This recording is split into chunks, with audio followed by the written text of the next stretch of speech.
Hello there, let's tonight dive into the true stories of the Crusades, a journey of faith, war, hope, and the harsh realities behind the legendary battles.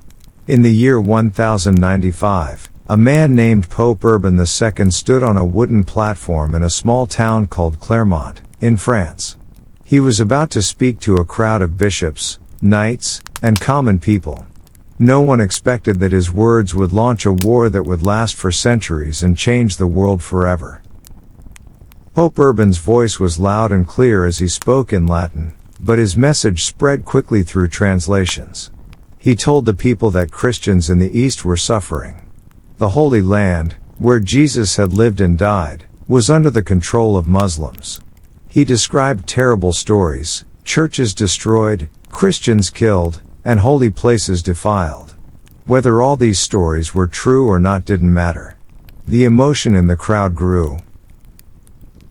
Then came the most powerful part of his speech. He said that anyone who took up arms and went to fight in the Holy Land would be forgiven of all their sins. It was not just a war, it was a holy mission. A pilgrimage with swords. For people in the Middle Ages, this was like being promised a direct ticket to heaven. They shouted in response, "Deus vult, God wills it." Why did Urban call for this crusade? The reasons were many. On the surface, he wanted to help the Byzantine Empire, which was under attack from Turkish forces. The Byzantine emperor had asked for military support. But Urban saw a bigger opportunity. He wanted to bring the Eastern and Western Christian churches closer together, with Rome as their center. He also wanted to unite the violent knights of Europe under one cause, point their swords outward, not at each other. His words lit a fire. Within months, thousands of people, nobles, knights, and even poor peasants, began to prepare for the journey east. They sold their land, borrowed money, and gathered weapons. Some had deep religious feelings. Others saw a chance for adventure, fame, or wealth. All believed they were doing something holy. The First Crusade had begun, not just a military campaign, but a social and spiritual explosion. Pope Urban had not just made a speech. He had changed history with his words. The call for the First Crusade spread like wildfire through Europe. But why did so many people decide to leave their homes, their families, and everything they knew to march thousands of miles into unknown lands? The reasons were more complex than just faith alone. Yes, religion played a strong role. Many people in medieval Europe believed deeply in heaven and hell. The Pope's promise that joining the crusade would erase all sins was powerful. In a world filled with disease, war, and early death, the idea of guaranteed salvation was too tempting to ignore. But religion wasn't the only reason. Europe was crowded. Noble families had many sons, but only the eldest would inherit land. The younger ones had few options. They could become monks, poor knights, or wanderers. The crusade gave them a new path. They could gain land and wealth in the East, where new kingdoms might be created. This was a chance for them to rise in status and gain power. There were also economic reasons. In many areas, peasants were suffering from bad harvests, high taxes, and local wars.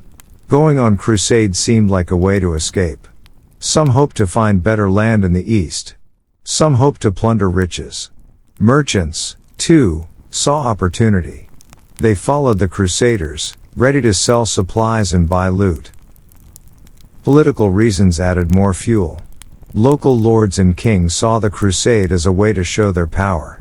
It also offered them a chance to remove troublemakers. Violent knights who often fought each other could now be sent far away. The Church, especially the Pope, used the crusade to increase its authority. If Christian Europe could unite under one cause, maybe the Pope could also rule over kings and emperors in a spiritual sense. But not everyone joined for such reasons. Some truly believed they were doing God's work. They saw the crusade as a sacred mission to protect fellow Christians and to free Jerusalem, the city where Christ had died.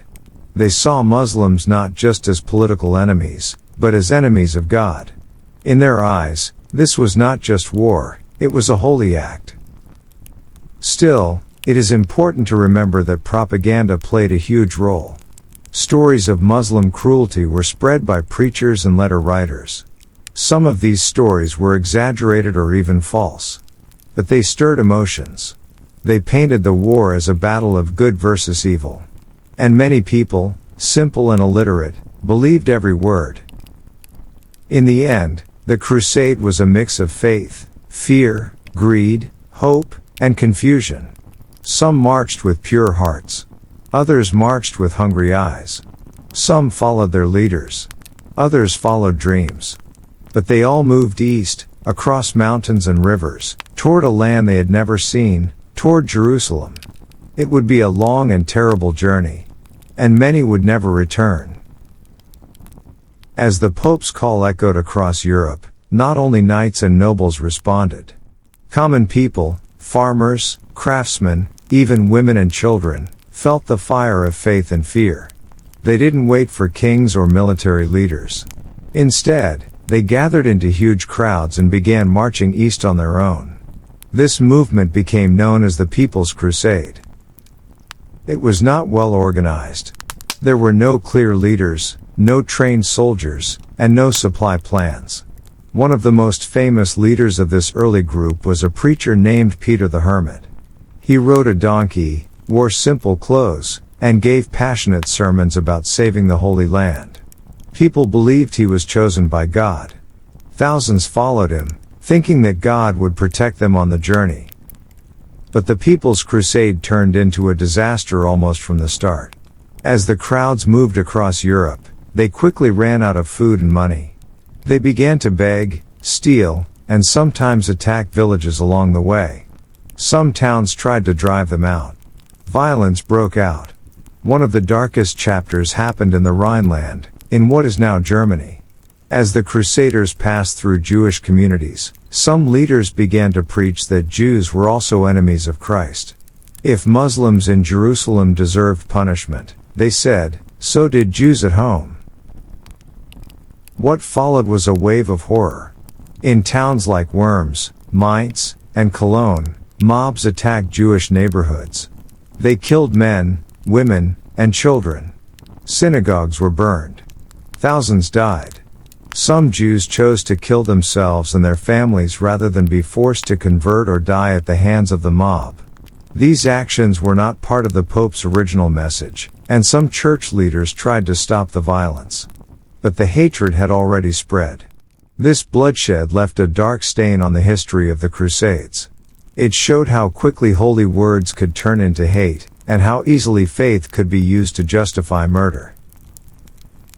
After these tragic events, the People's Crusade continued on toward Constantinople, the capital of the Byzantine Empire.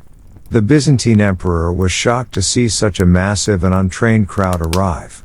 He had asked for knights, not peasants. But he tried to help them. He gave them food and ships to cross into Asia Minor, hoping they would move on quickly. What happened next was a tragedy. Once across the sea, the Crusaders entered Muslim territory without any real plan. They didn't wait for reinforcements. They didn't understand the land or the enemy. The Turkish army, led by skilled commanders, surrounded them near the town of Civitat. In a short battle, the People's Crusade was completely destroyed. Thousands were killed.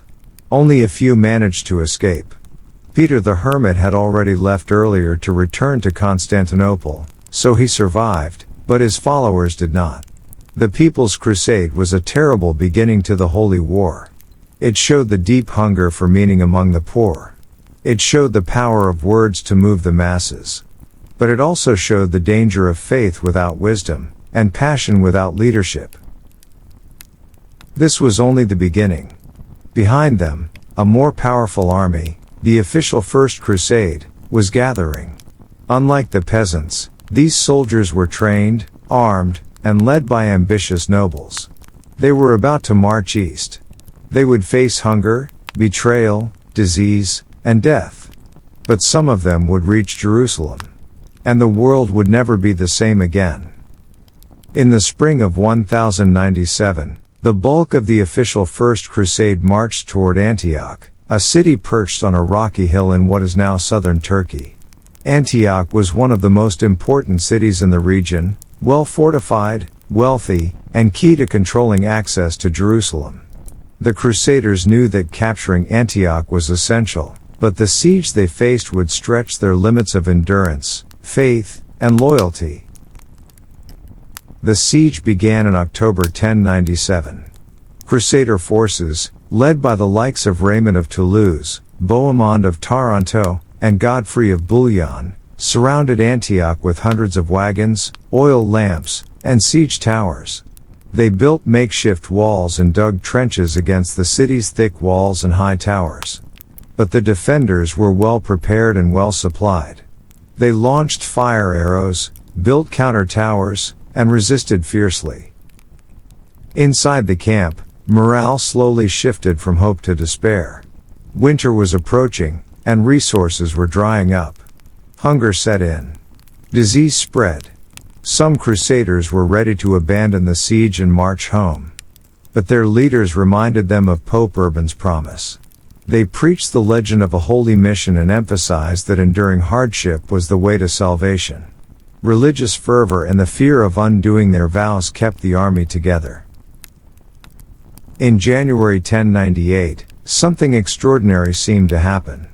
Crusader scouts claimed they had discovered the Holy Lance, the spear believed to have pierced Jesus' side, buried within Antioch's cathedral. The discovery sparked joy and revived warriors. Raymond and other leaders promoted the story as a miracle. They claimed God was on their side. The Crusader camp burst with excitement, hope returned, prayers grew stronger, banners were raised higher. But not everyone believed. Bohemond privately whispered it might be a trick, perhaps planted by his own people to boost morale or by someone who wanted Bohemond's forces to lead. Still, outwardly he joined the chorus of believers. The legend unified the army at a time of crisis. Riding this wave of religious passion, the Crusaders launched a massive assault in early June 1098. They climbed over walls with ladders, tore down gates, and flooded into the city's streets. Fierce fighting erupted. Despite the defenders' courage, Antioch fell. It was a moment of triumph, for some. But it was also a moment of brutal reality. After the gates fell, the Crusaders' fury took over. They rode through narrow streets, hunting defenders and civilians. Many were killed in cold blood. Churches were turned into stables. Properties were looted. Some Crusaders even boasted that their swords were cleansing the land of sin. Raymond of Toulouse tried to impose discipline, but when faith turns to rage, control is difficult. And yet, a deeper betrayal lurked. The city did not truly submit quietly. Inside the fortress of Kerboga, a powerful Muslim leader had retreated.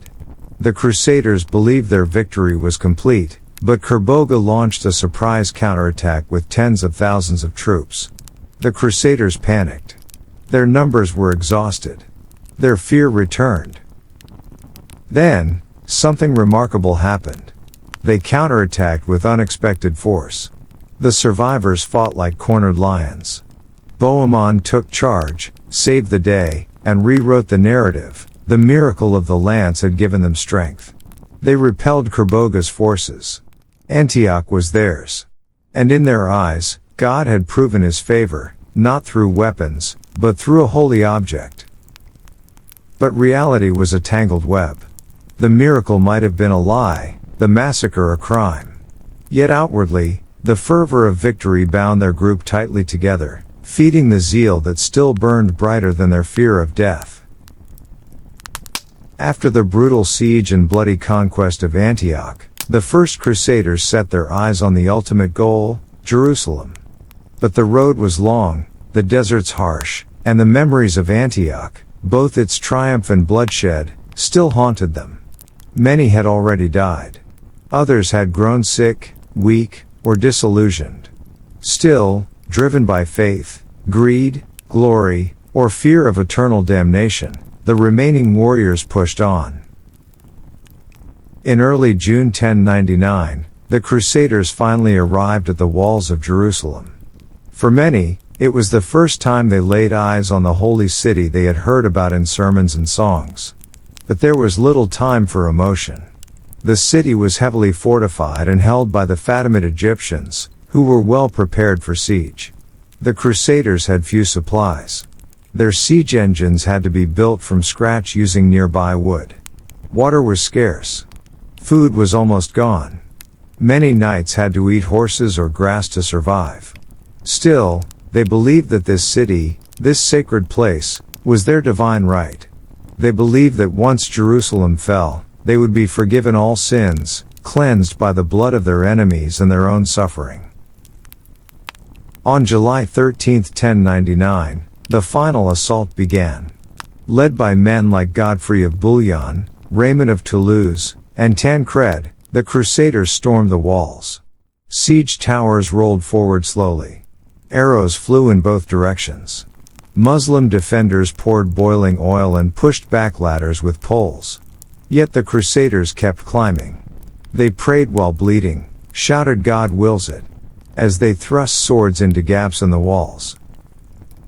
On the morning of July 15th, Godfrey's men broke through the northern wall. They flooded the city like a wave of fire. What followed was not a celebration, but a massacre. The streets of Jerusalem turned red. Crusaders moved from house to house, killing soldiers, civilians, men, women, and children alike. In the Al-Aqsa Mosque, it is said that blood reached the ankles. In the Jewish quarter, synagogues were set on fire with people still inside. No mercy was shown. No prisoners were taken.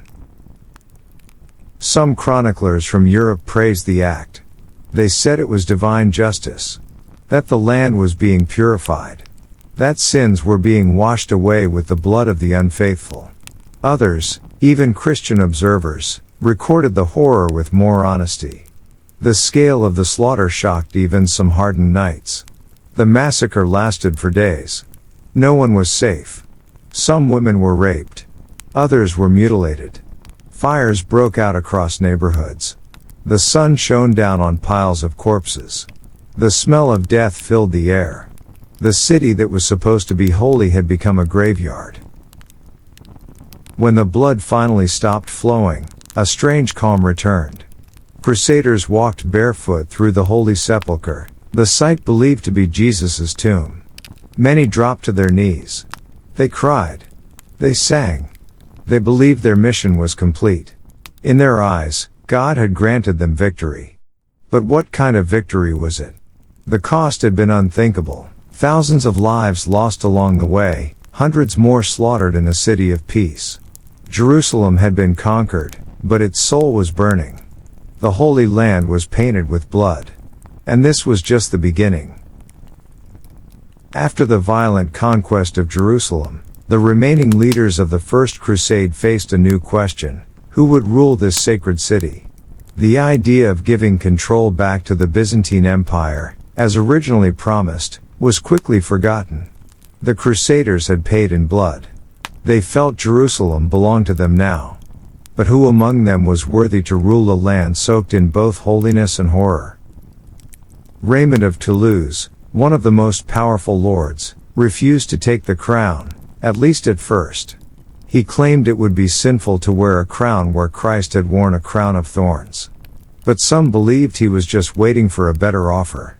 Then came Godfrey of Bouillon. He accepted leadership but chose a humbler title, Defender of the Holy Sepulchre rather than King of Jerusalem. It was a symbolic move. He ruled as king in all but name, setting up a Christian government in a city still shaken from massacre. But establishing the new order was far from peaceful. The Crusaders needed to control not just Jerusalem, but the surrounding lands. They created feudal territories, mini-states, with names like the County of Edessa, the Principality of Antioch, and the County of Tripoli. These were ruled by various knights who had earned their share of blood and glory. Each lord built castles, collected taxes, and enforced laws, many of them harsh. The local Muslim and Jewish populations, what remained of them, were often treated as second-class citizens. Christian rule meant heavy pressure to convert, high taxes, and fear.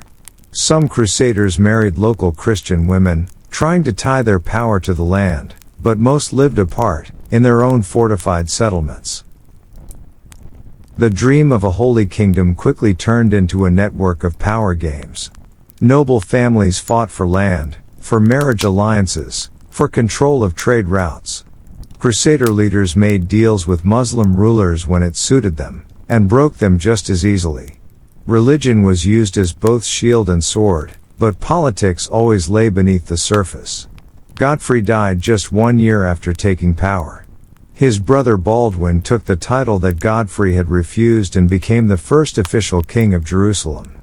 He ruled with a firm hand and expanded the territory, building more castles and bringing in more settlers from Europe. But the cost of holding Jerusalem was constant. The Crusader states needed reinforcements from Europe, more knights, more priests, more merchants. They relied heavily on sea routes, mostly through Italian cities like Genoa and Venice, who profited from trade in Holy Land goods, spices, silk, and sugar. Over time, the Crusader kingdom began to resemble a European state planted in foreign soil. It had courts, laws, taxes, and even schools. But it was surrounded by enemies. Muslim leaders, though divided at first, began to unite. Slowly, they prepared to take back what had been lost. The fragile Christian rule would not last forever. The glory of the First Crusade was real, but so was the blood, betrayal, and bitterness it left behind. Jerusalem was no longer just a city of faith. It was a symbol of conquest, a center of power, and a future battlefield. And so, the first chapter of the Crusader kingdom closed not with peace, but with a sword hidden behind a cross. After the brutal establishment of the Crusader states, a new type of warrior appeared in the Holy Land, the knights who were also monks. These men combined religion, war, and finance in a way that changed the course of the Crusades in medieval Europe forever. The first of these was the Knights Templar, officially known as the Poor Fellow Soldiers of Christ and of the Temple of Solomon. They began as a small group of knights dedicated to protecting Christian pilgrims traveling to Jerusalem. Founded around 1119, the Templars quickly grew in number and power. What made them unique was that they were not only fighters but also members of a religious order, living under strict rules similar to monks. The Templars' mission was dangerous and holy: defend the pilgrims, guard the roads, and fight the enemies of Christianity. Their white mantles with a red cross became a symbol of courage and faith. But they were also skilled financiers. Because of their discipline and trustworthiness, European nobles entrusted their money to the Templars for safekeeping during their long journeys. This made the Templars one of the first international banking organizations. They issued letters of credit, protected treasures, and lent money to kings and nobles. Alongside the Templars, another order appeared, the Knights Hospitaller. Founded earlier in the late 11th century as a hospital to care for sick and injured pilgrims, they evolved into a military order as well. They combined medicine, charity, and combat.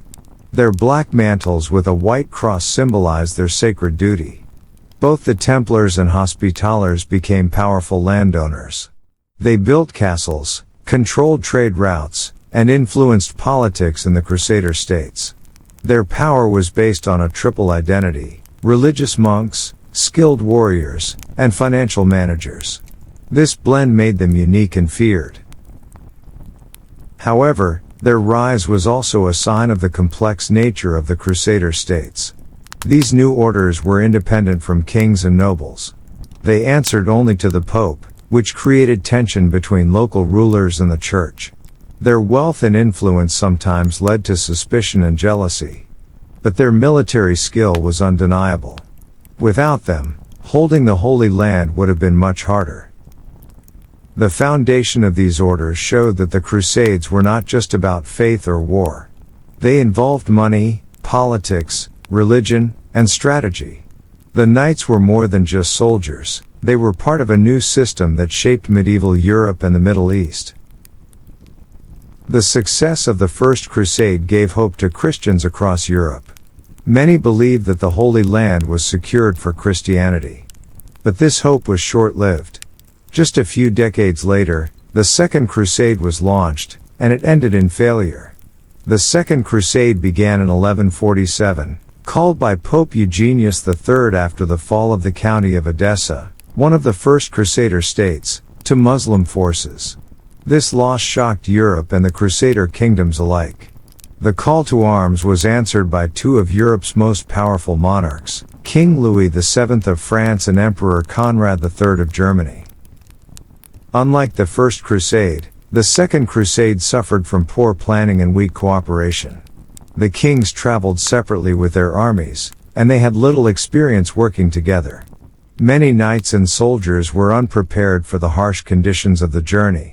Disease, hunger, and attacks by hostile forces took a heavy toll before they even reached the Holy Land.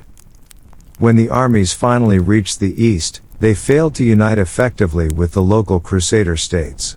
Mistrust and disagreements between the European kings and the leaders of the Crusader kingdoms weakened their efforts.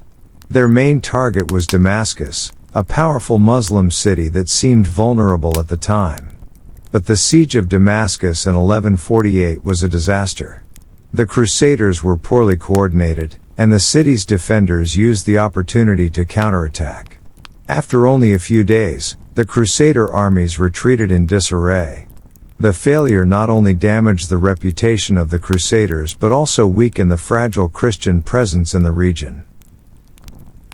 The Second Crusade revealed many problems: the lack of unity among Christian forces, poor leadership, and underestimating the enemy. It showed that the initial zeal of the First Crusade was fading, replaced by political conflicts and military setbacks. This failure also encouraged Muslim leaders to become stronger and more united. Leaders like Nu'adin, who ruled Syria, began to consolidate power and challenge the Crusader states more effectively. The defeat of the Second Crusade was a turning point. It marked the beginning of a slow decline for the Crusader kingdoms and a rise for Muslim forces determined to reclaim their lands. The fall of Edessa and the failure of the Second Crusade deeply affected the balance of power in the Holy Land. But the political landscape was even more complicated. The Crusader states were not united. Instead, they were torn apart by competing interests of different kings and nobles from Europe. After the Second Crusade's defeat, the Crusader kingdom struggled to defend itself. Internal conflicts and betrayals made the situation worse. Different European powers wanted control or influence over Jerusalem and surrounding territories, but their priorities did not always align. King Baldwin III of Jerusalem, for example, worked hard to strengthen his kingdom, but faced challenges from other leaders, including Raymond III of Tripoli. These disputes weakened the ability of the Crusaders to face external threats. At the same time, Muslim leaders were becoming more organized. Nu'adin united Syria, while another powerful leader, Saladin, rose in Egypt. Saladin's goal was clear: to unite Muslim lands and recapture Jerusalem. In 1187, Saladin launched a decisive attack against the Crusader forces at the Battle of Hattin. The Christian army was crushed. Most knights were killed or captured, and the road to Jerusalem was open. When Saladin's forces entered Jerusalem later that year, the city fell without the kind of massacre seen in 1099. Saladin showed mercy to many civilians, allowing Christians, Jews, and Muslims to leave peacefully if they could pay a ransom. The fall of Jerusalem was a major shock to Europe. It shattered the fragile peace and faith in the Crusader states. European kings and nobles called for a new crusade to retake the city. But the political struggles at home and the weakening of Crusader power made it difficult to mount a strong response. The loss of Jerusalem also revealed the limits of faith-based warfare. Politics, personal ambition, and strategic errors had led to failure. The religious zeal that had inspired the First Crusade was fading, replaced by disillusionment and division. In this atmosphere of conflict and betrayal, the Crusader states survived but never regained their first glory. The political games played by kings and nobles had cost them the holy city and weakened their cause forever. In 1187, after Saladin's great victory at the Battle of Hattin and the fall of Jerusalem, Europe was shocked and furious. The holy city was once again in Muslim hands. Pope Gregory VIII quickly called for a new crusade, what became known as the Third Crusade. This crusade was led by three of the most powerful rulers in Europe: Emperor Frederick Barbarossa of the Holy Roman Empire, King Philip II of France, and King Richard I of England, better known as Richard the Lionheart. Each of these leaders had different goals, but all shared one purpose: to reclaim Jerusalem. Frederick Barbarossa took the land route through Eastern Europe and Asia Minor. Sadly, he drowned while crossing a river in modern-day Turkey. His death caused his army to fall apart. Many soldiers turned back, and others joined different groups. That left Richard and Philip to carry on. They sailed across the Mediterranean and attacked the city of Acre, a key stronghold on the coast. The siege of Acre lasted nearly 2 years and became one of the bloodiest battles of the Crusades. Both sides suffered heavy losses from disease, starvation, and constant attacks. Richard arrived in 1191 with his fleet and brought new energy to the Crusader forces. He was a bold and skilled military leader, and under his command, the Crusaders finally captured Acre. But tensions between Richard and Philip quickly rose. The French king, tired and possibly jealous of Richard's popularity, soon returned home, leaving Richard to continue the fight alone. From Acre, Richard moved south along the coast toward Jerusalem. Along the way, he faced Saladin's army in several battles. The most famous was the Battle of Arsuf, where Richard defeated Saladin using clever tactics and strong leadership. The Christian army's morale rose, and many believed Jerusalem could be taken. However, reaching Jerusalem was not easy. Richard faced supply problems, harsh weather, and internal divisions. Some of his commanders argued they weren't strong enough to hold Jerusalem even if they captured it.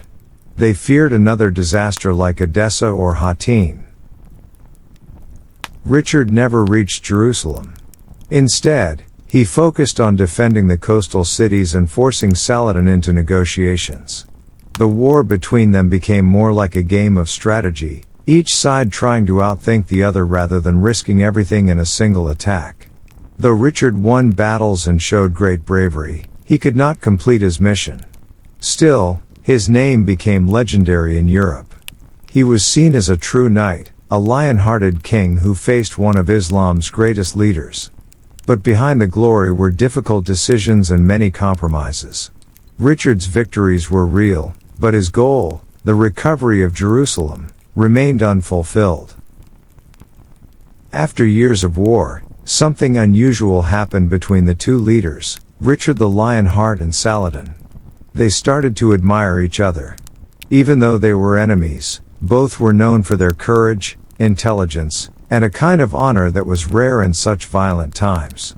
Stories began to spread that Saladin respected Richard so much that he once sent him fresh fruit and snow to cool his drinks when he was sick. In return, Richard is said to have praised Saladin as a great and noble prince. These stories helped to build the idea that both men followed a kind of knightly code, even if they were on opposite sides of a holy war. But were these stories true, or were they part of a larger myth? Many of them come from European writers who wanted to make the war seem more noble. They didn't want the Crusades to look like endless bloodshed, they wanted to show that even in war, there could be honor. In truth, Saladin was a skilled politician and a careful leader. He sometimes showed mercy to prisoners, but he could also be ruthless when he needed to be. After the Battle of Hattin, for example, he executed many Christian knights. Yet when he recaptured Jerusalem, he allowed Christian civilians to leave peacefully if they paid a ransom, very different from the bloody massacre the Christians carried out in 1099. Richard, too, was not always merciful. After the capture of Acre, he executed around 2,700 Muslim prisoners because Saladin delayed the payment of a ransom. It was a shocking act, and even some Christian writers criticized him for it. So, while both leaders had moments of respect and diplomacy, they were also products of their time, times of war, religious hatred, and hard choices. Still, their relationship stood out. They never met in person, but through letters and messengers, they sometimes worked out deals. Saladin even offered to marry his sister to Richard's brother as part of a peace plan. The proposal never came true, but it showed how far both sides were willing to go to end the war. In the end, neither side completely won. But both leaders came out of the war with their reputations stronger than ever. Saladin was celebrated in the Muslim world as the man who retook Jerusalem. Richard became a hero in Europe, a symbol of bravery and chivalry. Their mutual respect became one of the most famous parts of the Third Crusade. It gave people hope that honor could exist, even in war. But it also showed the limits of that honor when the interests of power, religion, and politics were at stake. By 1192, Richard the Lionheart found himself in a difficult position. Despite his military victories and heroic image, his real goal, recapturing Jerusalem, remained out of reach. He had defeated Saladin in open battle more than once, but Jerusalem was still heavily defended, and the Muslim forces were strong. Richard faced a tough choice: continue fighting in hopes of a miracle, or negotiate peace and return home. Back in Europe, Richard had enemies waiting for him. His brother John and King Philip of France were working together to take control of his lands in England and Normandy. The longer Richard stayed in the Holy Land, the more power he risked losing at home. At the same time, his army was shrinking. Disease, desertion, and long campaigns had worn down the Crusaders. They had enough strength to fight, but not enough to conquer and hold Jerusalem. In this situation, Richard chose diplomacy. In September 1192, he and Saladin signed the Treaty of Jaffa. The treaty allowed Christian pilgrims to visit Jerusalem safely, and it kept the important port cities like Jaffa and Acre under Christian control. In return, the Crusaders agreed not to attack Jerusalem again. The treaty wasn't the great victory Richard had dreamed of, but it was a realistic end to a long and costly war. Both leaders knew they couldn't keep fighting forever. Richard left the Holy Land in October 1192. On his way home, he was captured by Duke Leopold of Austria, a man he had insulted during the Crusade. Richard spent more than a year in captivity before being ransomed for a huge sum of money. It was a strange and bitter end for the Lionheart who had led a holy war. Still, Richard's image in Europe remained powerful. He was praised in songs and stories, often as the perfect knight. But in truth, he was more of a warrior than a ruler. During his 10-year reign as King of England, he spent only about 6 months in his own country. His crusade showed both his strengths and his weaknesses. He was brave, clever, and inspiring, but also impatient, proud, and sometimes reckless. He won battles, but he failed to take Jerusalem. He made peace, but it was not the victory people had hoped for. As for Saladin, he died less than a year after the treaty. He had spent most of his fortune on the war and left little behind for his family. Yet in the Muslim world, he was remembered as the great leader who defended Islam and reclaimed Jerusalem. Even his enemies admired him. The Third Crusade didn't end the conflict between Christians and Muslims, but it changed the story. It replaced hatred with a complex tale of rivalry, respect, and missed chances. It gave history two unforgettable characters, Saladin and Richard, who still stand today as symbols of both war and the hope for peace. In 1202, the Fourth Crusade set out with a clear mission: to recapture Jerusalem. But by the time the armies reached Constantinople, the capital of the Byzantine Empire, their goals had changed, dramatically and tragically. The Crusaders had hired Venetian ships to carry them to the Holy Land. But when they arrived at Venice, they were short on money and men. The Doge of Venice, Enrico Dandolo, agreed to transport them only if they would help attack the city of Zara on the Adriatic coast, a Christian city under Hungarian control. The Crusaders agreed, and in November 1202, they captured Zara, even though the Pope had explicitly forbidden attacking fellow Christians. With Zara won, the Crusaders stayed in debt. A Byzantine prince named Alexios Angelos then appeared, offering money and support if the Crusaders would help him overthrow his uncle, Emperor Alexios III. The Crusaders accepted, hoping to strengthen their cause and fill their coffers. In July 1203, they laid siege to Constantinople. The city was poorly defended, and the Crusaders and Venetians took it.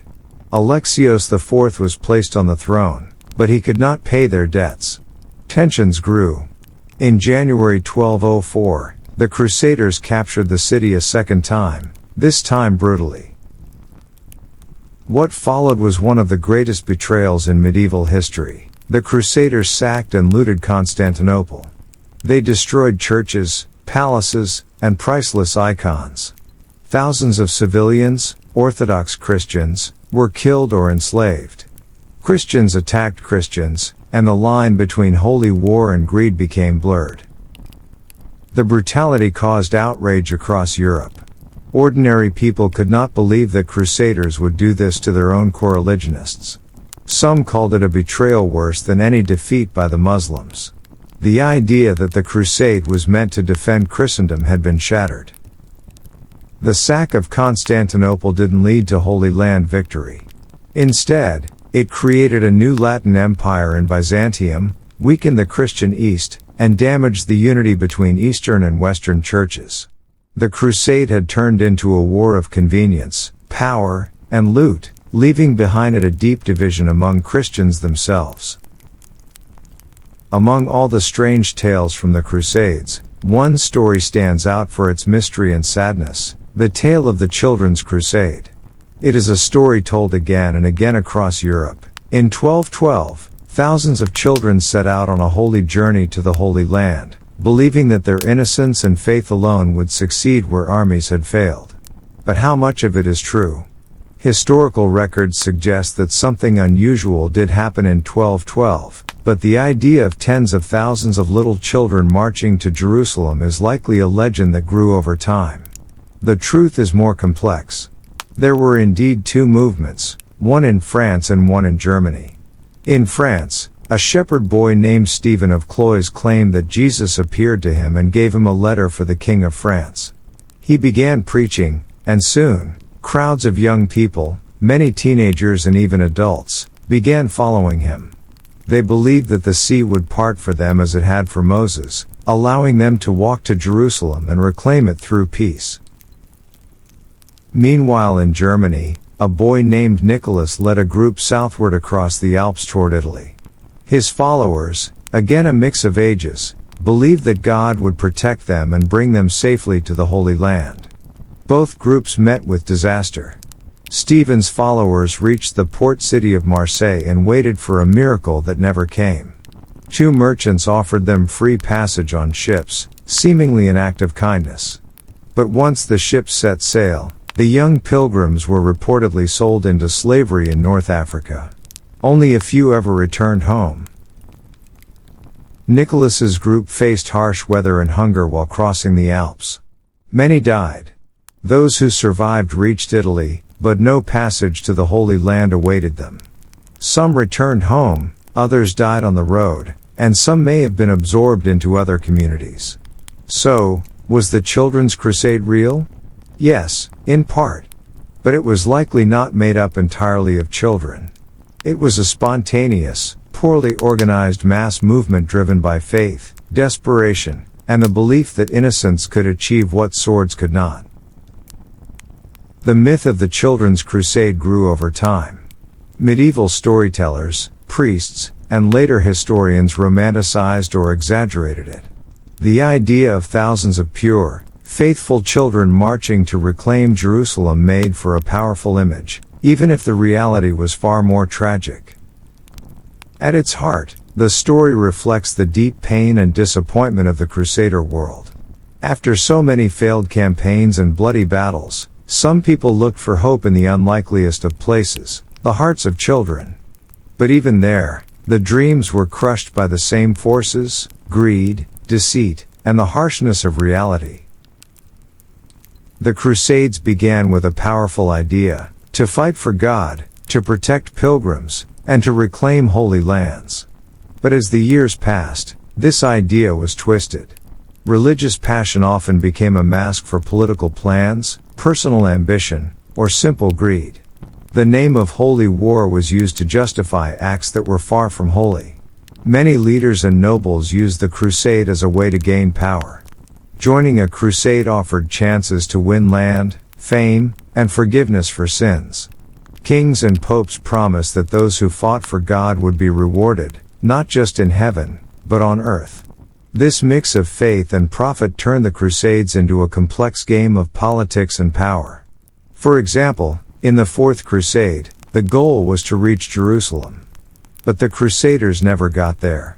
Instead, they attacked Christian cities like Zara and Constantinople.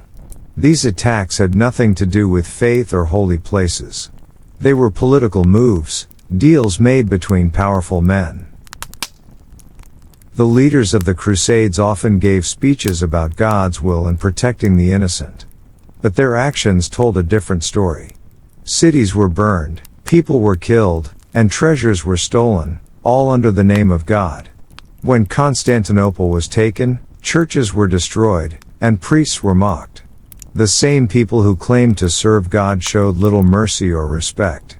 This kind of behavior wasn't limited to one crusade. Even in earlier campaigns, crusaders killed Jews in Europe before they ever reached the Holy Land. These actions shocked even other Christians. But the church did not always stop them. In some cases, religious leaders supported or excused the violence. The use of religion as a cover for violence and control became a pattern. The idea of crusade could now be used not just against Muslims, but against anyone seen as an enemy of the church. Later, crusades would be launched against Christian groups in Europe who had different beliefs. These heretics were treated as enemies of God, even if they were peaceful. This showed how far the original idea of a holy mission had fallen. The word crusade once meant a journey to serve God. But by the 13th century, it could mean almost anything: a war for power, a tool for kings, a weapon against enemies. The faith of the people was real. But it was often used by those in power to achieve their own goals. Despite all of this, many people still believed in the cause. Pilgrims still traveled to Jerusalem. Monks and knights still prayed and fought in God's name. But the truth was clear: the line between faith and politics had become very thin. And the name of God was no longer safe from those who wanted to use it for their own gain. The Crusades remind us that even the highest ideals can be changed, twisted, and used in ways their creators never imagined. Faith can inspire courage and hope, but it can also be turned into a tool of war and conquest. That is one of the most painful lessons from this long and bloody chapter in history. After the chaos of the Fourth Crusade and the strange story of the Children's Crusade, the next major effort to regain the Holy Land came with the Fifth Crusade. This crusade started around 1217 and lasted until 1221. Unlike the earlier crusades that focused directly on Jerusalem, the leaders of the Fifth Crusade believed that capturing Egypt was the key to winning back the Holy City. At that time, Egypt was ruled by the Ayyubid dynasty, the Muslim family that had controlled much of the region since Saladin's time. The Crusaders knew that Egypt's wealth, armies, and control of the Nile made it a powerful center. If they could take Egypt, it would cut off support for Muslim forces in the Holy Land and make Jerusalem easier to recapture. The crusade attracted knights and soldiers from many European countries. The Pope and European kings supported the campaign, hoping for a new victory that would restore Christian power in the East. The Crusaders launched an attack on the port city of Damietta, located at the mouth of the Nile River. After a long siege, they captured the city in 1219. This was seen as a great success and gave the Crusaders a strong base in Egypt. However, the campaign soon ran into problems. The Crusader leaders had different ideas about strategy and disagreed on their next moves. Supplies and reinforcements were slow to arrive, and the hot, unfamiliar climate made conditions difficult for the European soldiers. The Crusaders decided to march toward Cairo, the capital of Egypt, but the Nile flooded, and the Muslims were able to use the flooding to their advantage. After months of fighting and many hardships, the Crusaders found themselves trapped and unable to continue. In 1221, the Crusaders agreed to a truce and surrendered Damietta back to the Muslims in exchange for safe passage home. The failure of the Fifth Crusade was a heavy blow. It showed that even with strong support, the Crusaders could not easily defeat the Muslim powers in the region. The Fifth Crusade is often seen as a turning point. It marked the beginning of the end for the Crusader states in the Holy Land. Despite their hopes and efforts, the Europeans were struggling to maintain their foothold far from home. This failure also revealed the limits of religious warfare. Faith and courage alone were not enough. Unity, planning, and understanding the land were crucial. The dream of a quick and holy victory faded, replaced by a long, difficult struggle that would continue for decades. After the fall of Jerusalem and the fading glory of the early Crusades, the later campaigns, known as the Sixth to Ninth Crusades, were filled with more struggle, less success, and growing doubt. The great religious fire that once moved thousands was now only warm ashes.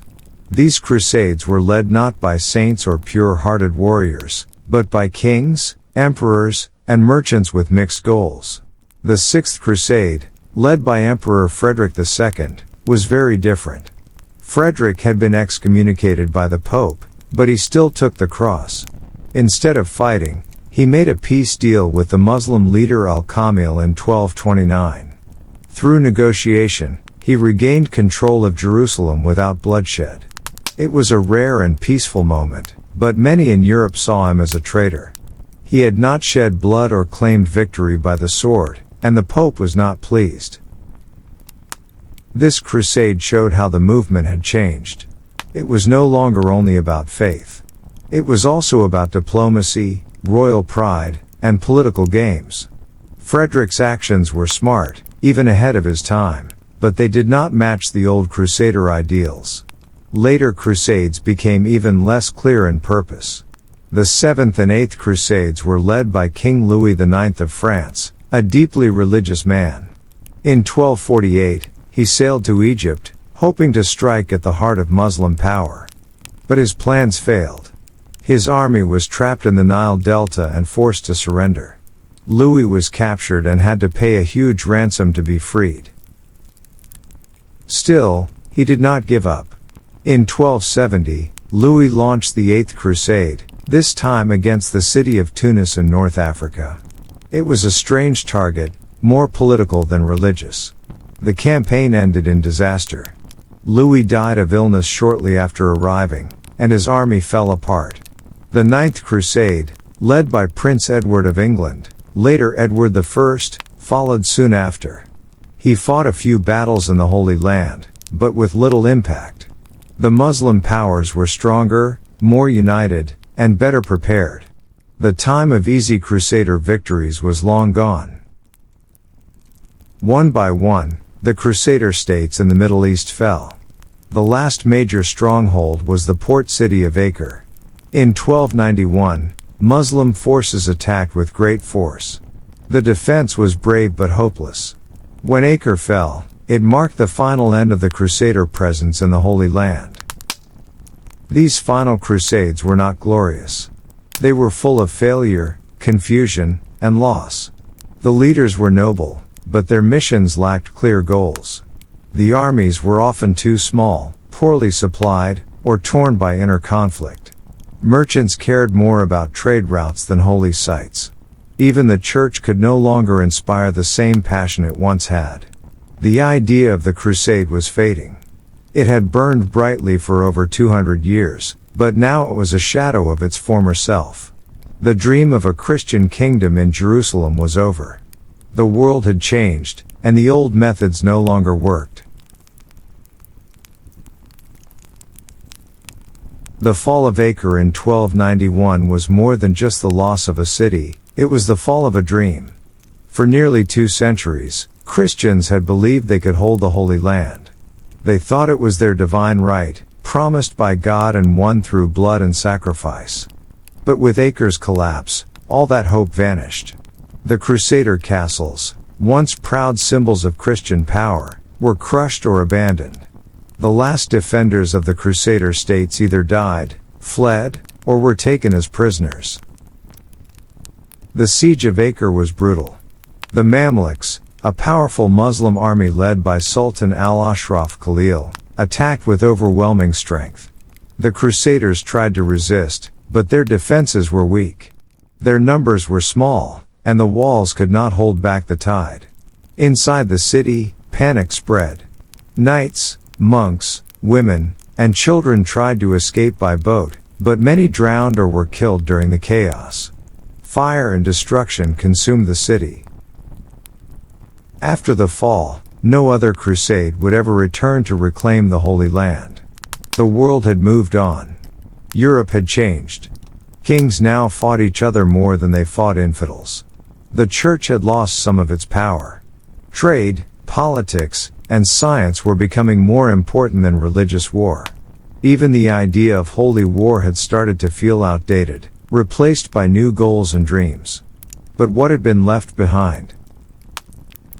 First, there were the ruins, destroyed cities, broken lives, and blood-stained fields. The Crusades had caused the deaths of hundreds of thousands, if not millions. Many were innocent, Jews, Muslims, and Christians alike. The early excitement of spiritual glory had given way to ugly scenes of betrayal, greed, and slaughter. Second, there was a legacy of hate and division. In the name of Christ, Crusaders had burned Jewish communities, sacked Christian cities like Constantinople, and butchered Muslims without mercy. Each of these actions left scars that lasted for centuries. In the Islamic world, the Crusaders were remembered not as noble warriors, but as invaders and destroyers. In the Christian world, the Crusades became both legend and warning, a time of faith and failure, of heroism and horror. Still, not everything was dark. The Crusades also created new connections. East and West had met, sometimes with swords, but sometimes through trade, science, and culture. Europeans learned about new foods, medicines, maps, and ideas. The travels of people like Marco Polo and the growth of cities like Venice were linked, in part, to the paths opened during the crusading period. Old roads became new bridges. Even after the final crusade, the word itself lived on. Later wars and conquests were sometimes called crusades, even if they had little to do with religion. Kings used the term to gain support. Popes used it to raise armies. The idea had changed, but it had not died. And what of the faith that started it all? Many began to question the role of the church. If these wars were truly holy, why had they ended in failure? Why had God not helped the faithful? These doubts did not destroy religion, but they did plant the seeds of change. In the centuries to come, reformers would rise, challenging the old powers and asking for a different kind of truth. As the dust settled on the broken walls of Acre and the Crusader dream came to an end, people across Europe began to reflect. What had been achieved? What had been lost? And most importantly, what had they learned? The Crusades were launched with the belief that war could be holy. The idea that God wanted Christians to take up arms and fight for Jerusalem seemed clear in the 11th century. Popes gave blessings, soldiers believed in heaven, and entire nations marched east, convinced they were doing God's work. But by the 14th century, this belief had been deeply shaken. The later Crusades had shown that even with faith, victory was not guaranteed. Holy war did not always bring glory. Sometimes, it brought only death and division. The idea of fighting for religion had become mixed with greed, power, and politics. Many crusaders no longer fought for God, but for land, money, or fame. Some even betrayed their fellow Christians for personal gain. For example, the Fourth Crusade had ended with the sack of Constantinople, a Christian city. Brothers in faith had turned against each other. The church in Rome had split from the church in the East, and instead of healing the divide, the Crusades made it worse. People began to ask hard questions. Was it right to kill in God's name? Had the church been honest? Were these wars truly about faith, or had religion been used as a mask for other goals? These questions did not destroy Christianity, but they did lead to change. In time, they helped bring about movements like the Reformation, when thinkers like Martin Luther challenged church authority. They also influenced writers and scholars who looked for truth not just in holy books, but in reason and science. The Crusades left other marks too. In the Muslim world, they shaped how people viewed the West. Crusaders were remembered as cruel invaders, and their attacks were not easily forgotten. This memory still influences how people in different cultures see each other today. The term crusade is still sensitive in many parts of the world, because it reminds people of a time when faith became a reason for war. In modern times, some leaders have tried to use the word crusade again, for political campaigns, wars, or moral battles. But this has caused trouble. It shows how powerful the legacy of the Crusades still is. Still, not all of the impact was bad. The Crusades also brought learning and exchange. European knights saw new cities, new languages, and new inventions. They brought back books, spices, medicine, and art. Trade grew. Maps improved. Curiosity grew. This helped lay the foundation for the Renaissance and the Age of Exploration. In the end, the Crusades remind us of how complex history is. People acted with both great courage and great cruelty. They believed they were doing right, even when they caused harm. They mixed love for God with love for gold. They built bridges and burned them. The lessons are still with us today. When we look at conflicts over land, religion, and power, we can see echoes of the past. The Crusades show us what happens when belief turns into battle, and what it costs to fight in the name of something holy. They remind us to ask questions before we follow, to understand before we judge, and to seek peace, not just victory.